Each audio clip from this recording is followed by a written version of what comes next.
Hello friends. So thought today I would go ahead and build a shelf mantle thing for my living room.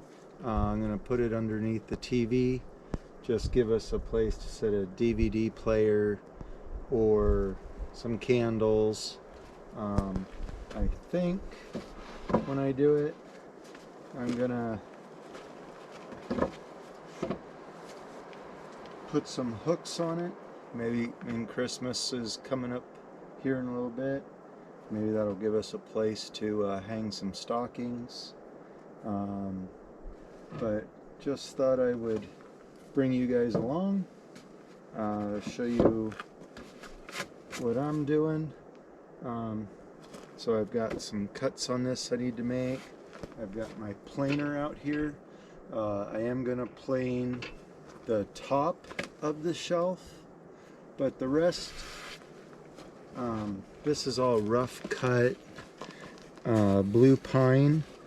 It's from a shop I built years ago before we moved to this property. I did a board and bat shop, but I've got some pieces left over, so I'm going to leave it rough cut. I might knock it down just a little bit with a palm sander and burn it. I want to give it that burn look, and then I'll put some big spikes. I was trying to think maybe of making my, kind of like forging or making my own like square nails. I thought about using like railroad spikes on this. I think that's way too big for the size of this shelf. And I don't need that strength. But then I remembered I had a bucket of some old spikes, some nail spikes, and I thought, well, that ought to work pretty good. I'll cut them down so that they look more appropriate on the board and the shelf. So let's get started.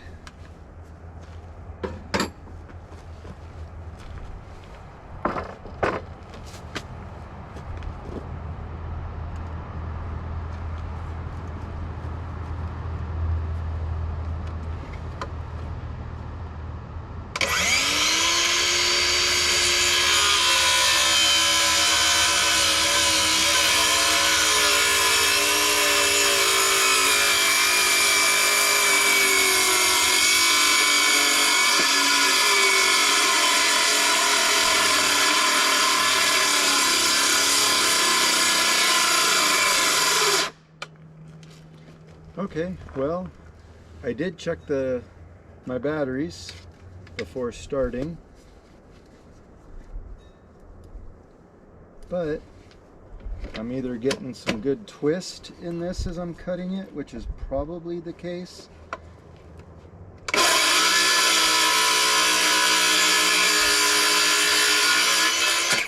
Yep, just getting twist as I made my cut. I'm just squaring up the ends, and then I'm gonna cut it. I measured back from the front edge and have a line. I'm gonna square it up just because this was done on a bandsaw mill, and so the cuts are a little rough. Just trying to get things squared up.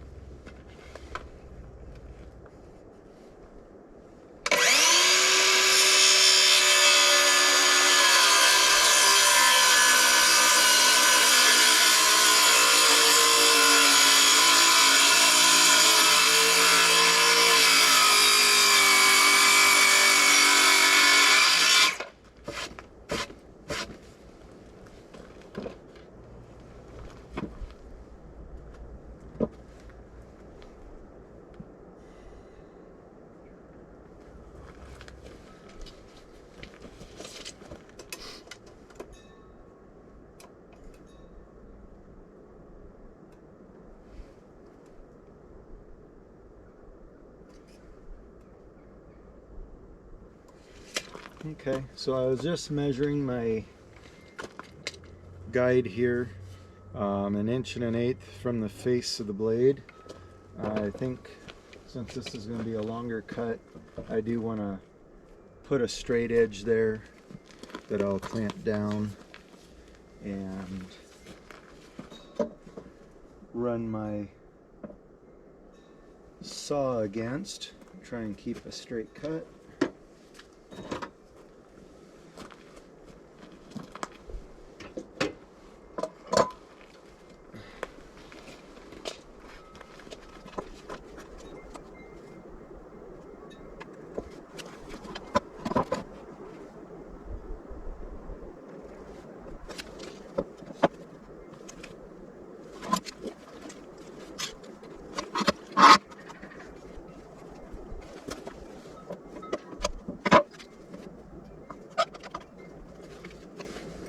Okay, and I left the end of my T-square here out of the way, but got these clamped down. Should be able to get a straight cut.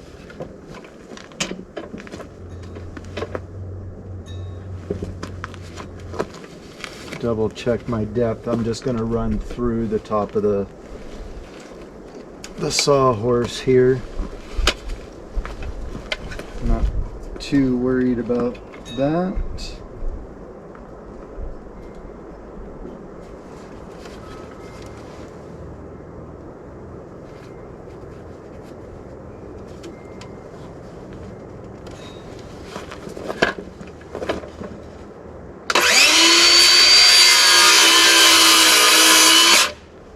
Not deep enough.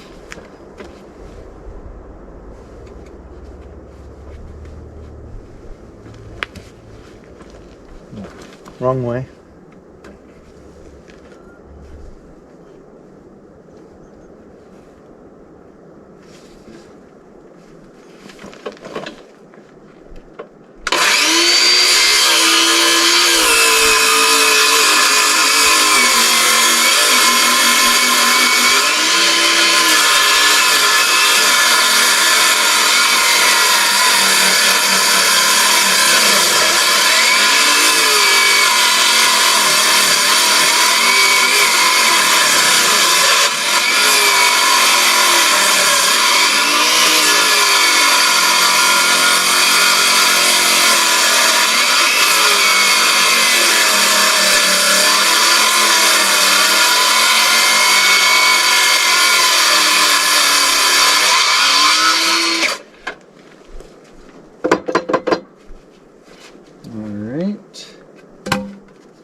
That's the back of the shelf. Got it cut, so we're all squared up now.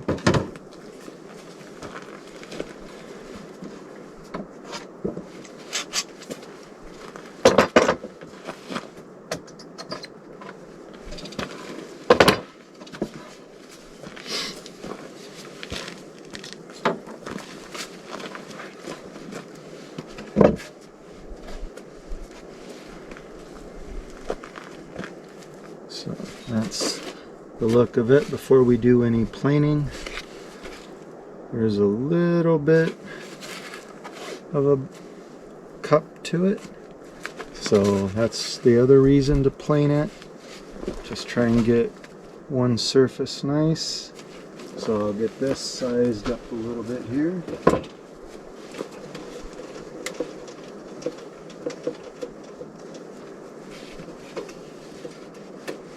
So I just put it in and just try and get it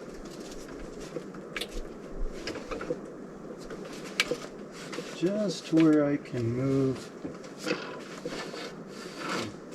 the board and find a little bit of friction. So we'll see how that does.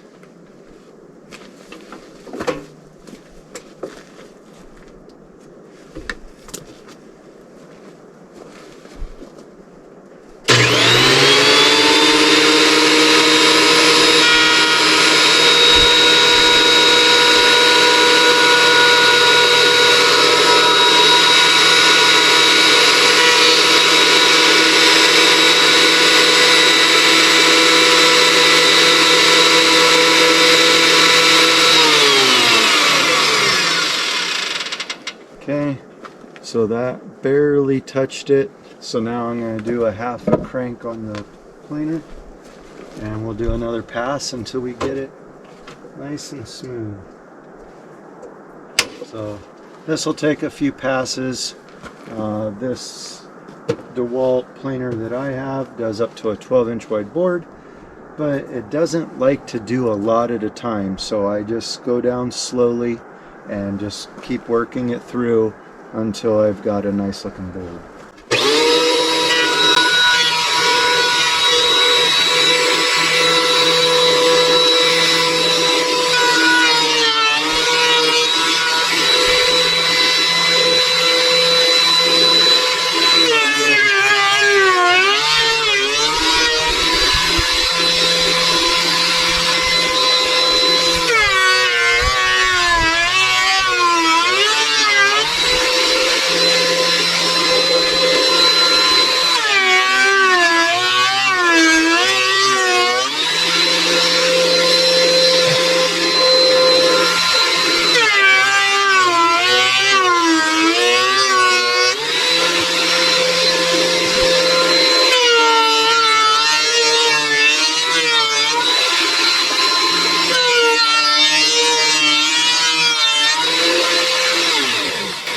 Alright, so now I got a nice smooth surface for the top. Like I said, leaving the bottom rough cut. I'll just hit it with the palm sander just to clean it up just a little bit. The live edge, I'm going to use a torch and just burn it, blacken it out. But you saw I had to do a few passes, so these boards, these are about 3/4 inch thick, so they're a little springy. So instead of cranking and cranking and cranking, once I got it to where it was getting the whole board, did about 3 passes just so that it would keep replaning and re-smoothing the thickness that it's at, just because the boards are a little springy and they'll move a little bit, and just trying to get it flatter. So I think I'm going to move forward with that. So I'm going to do some more measuring, layout, hit some stuff with the palm sander. I'm just running 80 grit.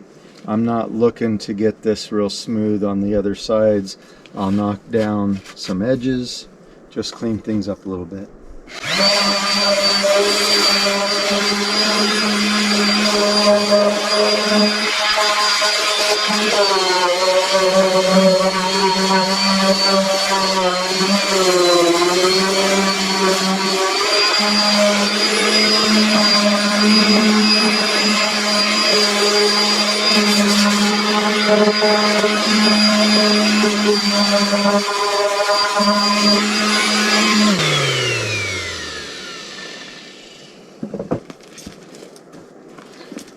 Okay, just knocked off the edges, anything sharp, just got it pretty well prepped. So I think I'll do some burning of this. I'll need the torch.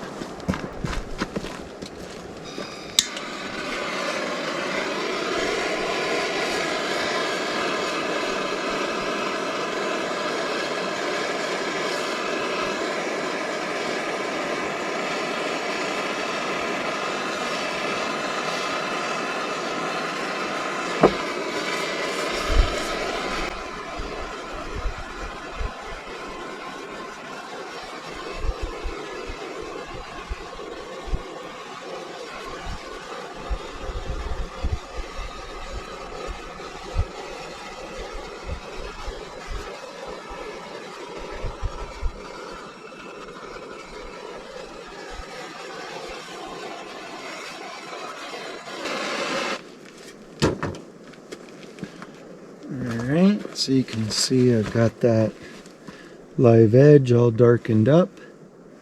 Not sure if I'm going to brown the whole board or just kind of leave it that rough cut look. I think I might just leave it I was thinking I'd burn a lot of it, just darken the whole thing, but I'm liking the color, so might stick with that. Alright guys, so I'm going to do some work on the backboard, and then I'll turn the camera back on when I'm ready to show you some more work on that. Alright, so I got the second board sanded up with the palm sander, but you can see there's just more darker wood, the skips of the saw blade, and I think I'm going to go with that. I'm going to darken up the live edge just like I did the top shelf part.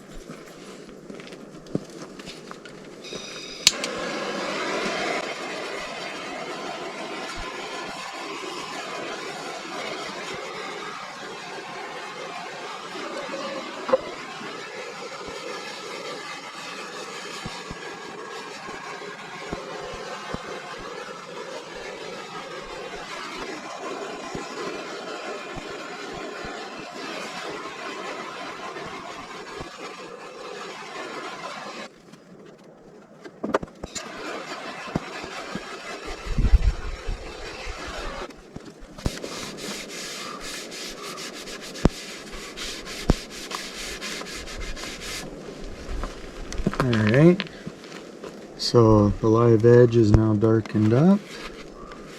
So I'm going to get this lined up and ready to glue and screw. So I'll get some things lined up and then I'll be right back. Alright guys, I was just getting ready to get things lined up so I would know where center of each board is, so that when you look at it things look good.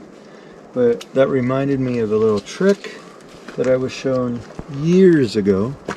So this board, 36.5. Okay, that'll be the back mounting board. So, I mean, we could do the math, yes. 18 and 18 is 36, plus a quarter, and a quarter would find us center.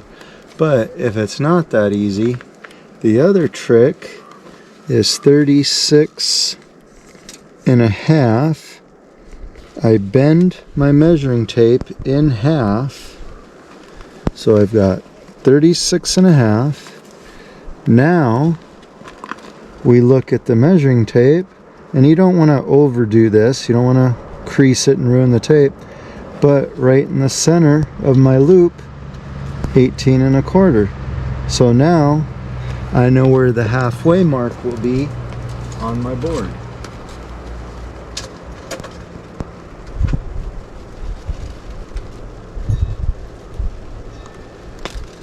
And just making a small pencil mark just so that both boards have a place to line up, and that'll just make it nice and easy.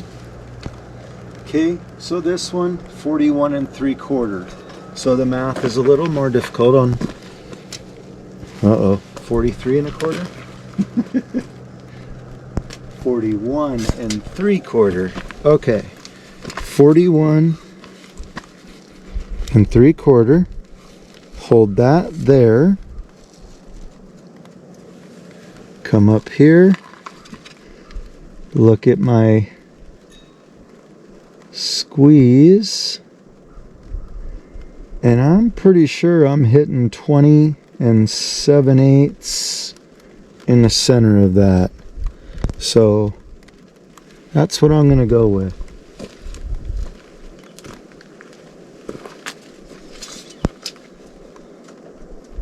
So I'll just make a small mark.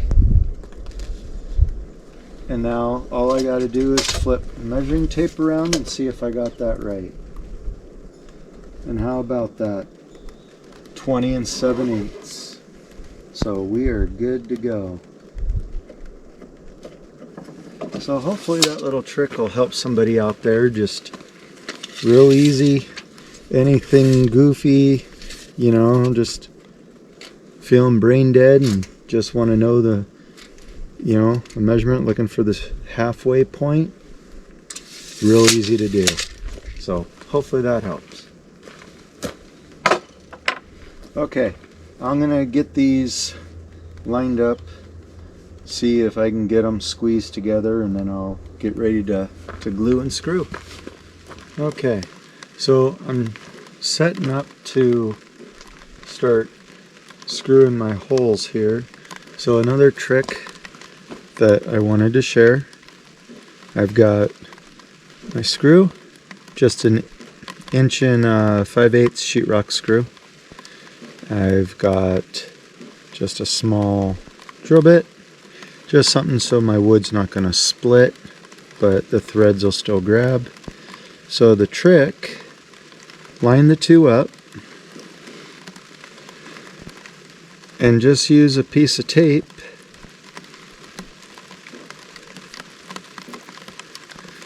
on here. Okay, that is now my depth gauge for the screw. Okay, so just a little trick. So just thought I would share that.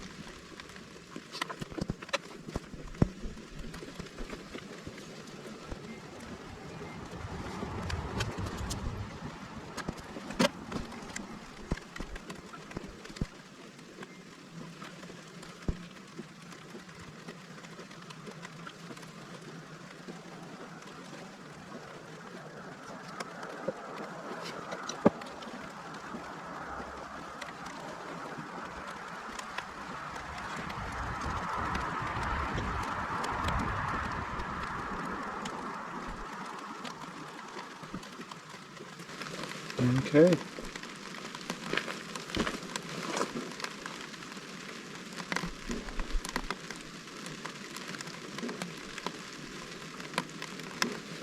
Turns out I should have squared that edge.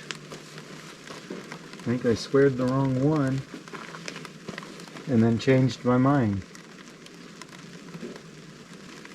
But a few extra screws, it'll take care of it.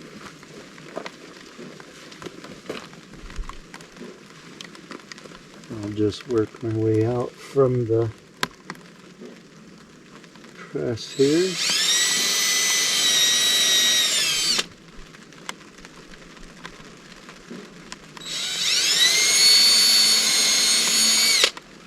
Put a couple in, see how that's looking.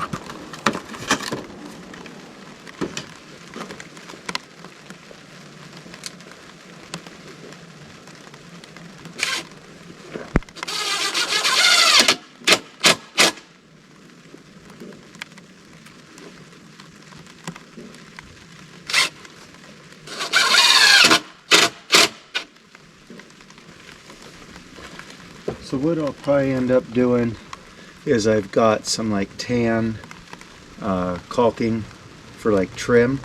I'll probably just run a bead on the inside since I squared up the other edge and not the edge I'm using.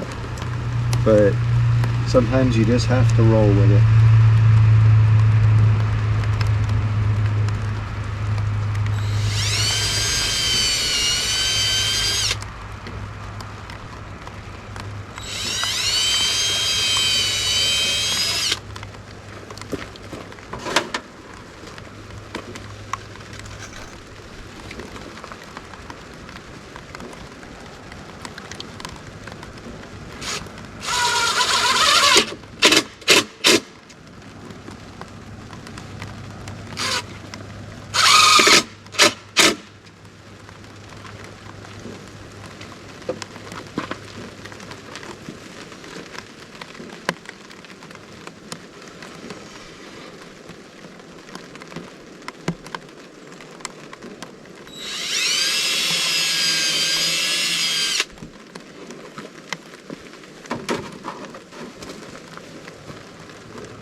Alright, I'll get the rest of the screws in and then I'll bring you guys back.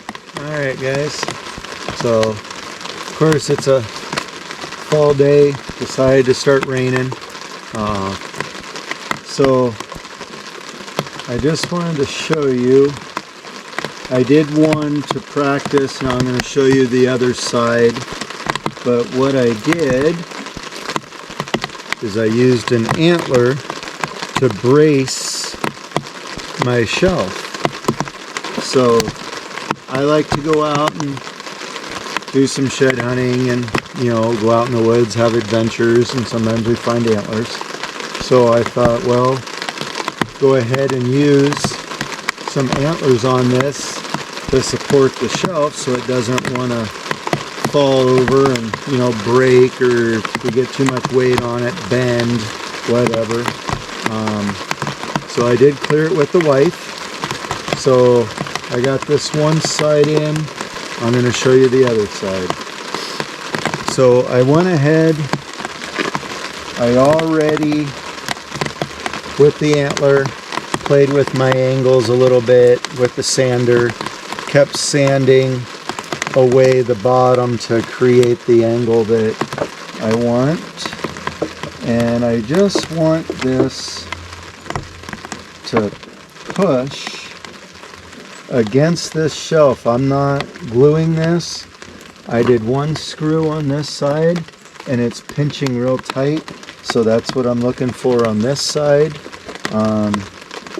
It's real hard if you start drilling through antler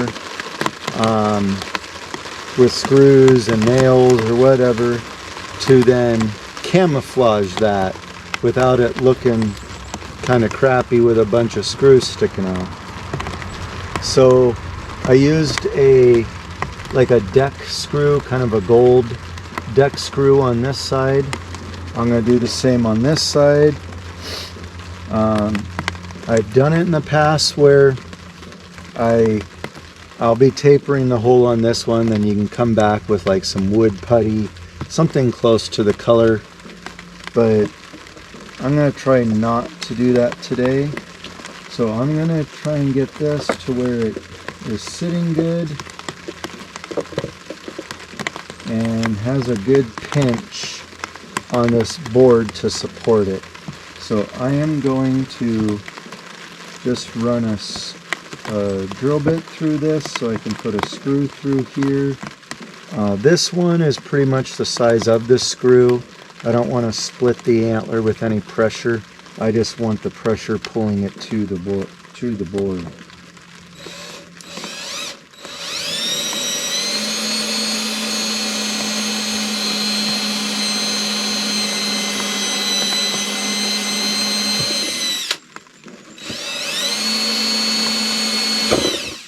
Okay, I'm not pre-drilling the wood. I am trying to get a good bite into the wood. Anything that sticks out the back, I'm just going to use my angle grinder and cut it off, grind it down flush so that it is not sticking out. So now that I've got that, I do have this little, I don't even know what this is called, a flute. It's a 6-flute countersink, so I am going to use a countersink just so that the head of the screw gets down a little bit, gives it a little bit more pressure, a little more flush.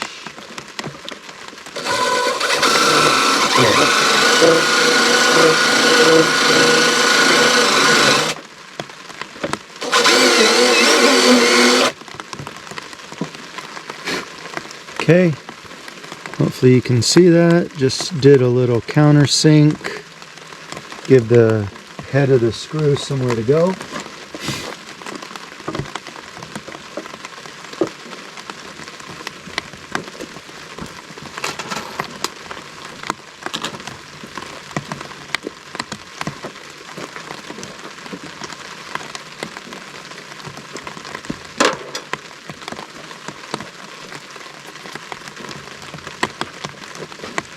Okay, so I don't know if you guys have ever cut or sanded or anything on antler, but it's kind of like our teeth. There's a smell to it. There is a kind of a unique smell when you start cutting bone or grinding, grinding antler. So just so that you're aware of that, it is kind of stinky. Kind of reminds me of like the dentist and when they're working on teeth. Okay, so I got that where I think it's a good spot. Torque it down a little bit. That's putting some good pressure against the board. So I probably will use a little bit of some wood putty just to kind of just make it disappear a little bit, hopefully. But in general, that's what it will look like. So I've got to go inside, figure out my studs so I know where my mounting holes will be, and then I will put the spikes on here for like just hanging either, you know, Christmas socks or I don't know, just anything, I guess. But I'll go get my measurements and then I'll come back and show you putting those in. Alright guys, so I figured out on my wall where my studs are so that I could do the holes on my board. So now I'm gonna go ahead and do the little spike hanging nails that I'm gonna put on it. I think I'm just gonna do 3, just keep it simple.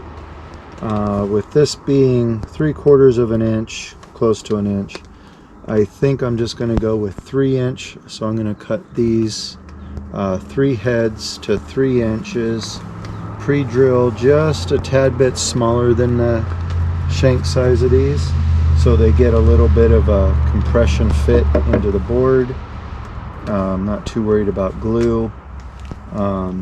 So I'll get the holes drilled, I'll get these cut, and then we'll get them put in.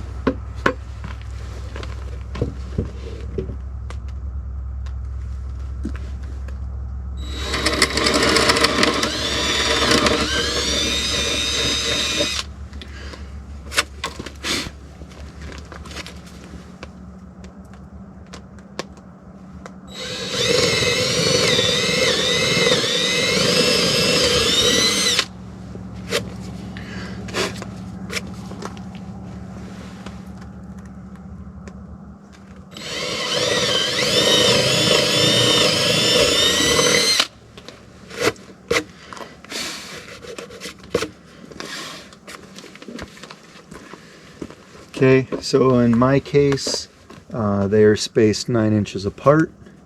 So I'll go get these cut and show you that. And then I'll just throw a clear coat polyurethane on this, and I'll have to let it dry, and then I'll be able to get it up on the wall. Alright guys, so got my spike nails cut down to 3 inches.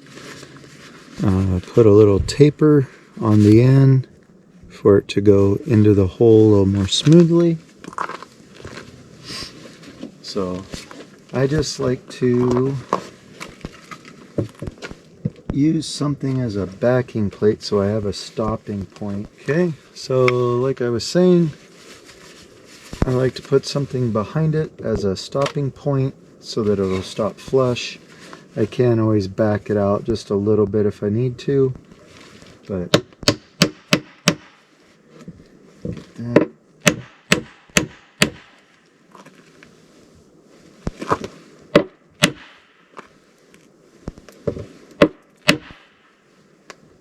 Okay, nice and flush.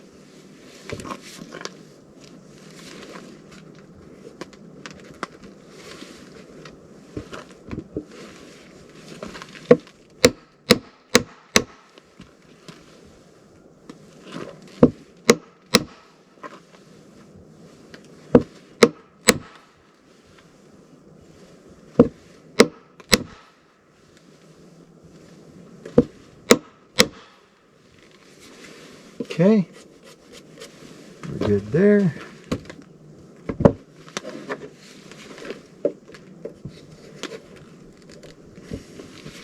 And you can probably see I left them rustic. They have a little bit of rust on them. Just kind of keeping that whole little bit of a rustic look to it. Not trying to put a super nice fit and finish. I just want it to be functional and have that rustic look.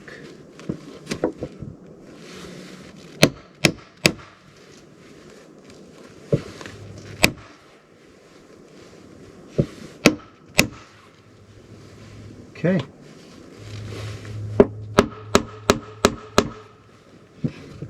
There we are. Got 3 spikes.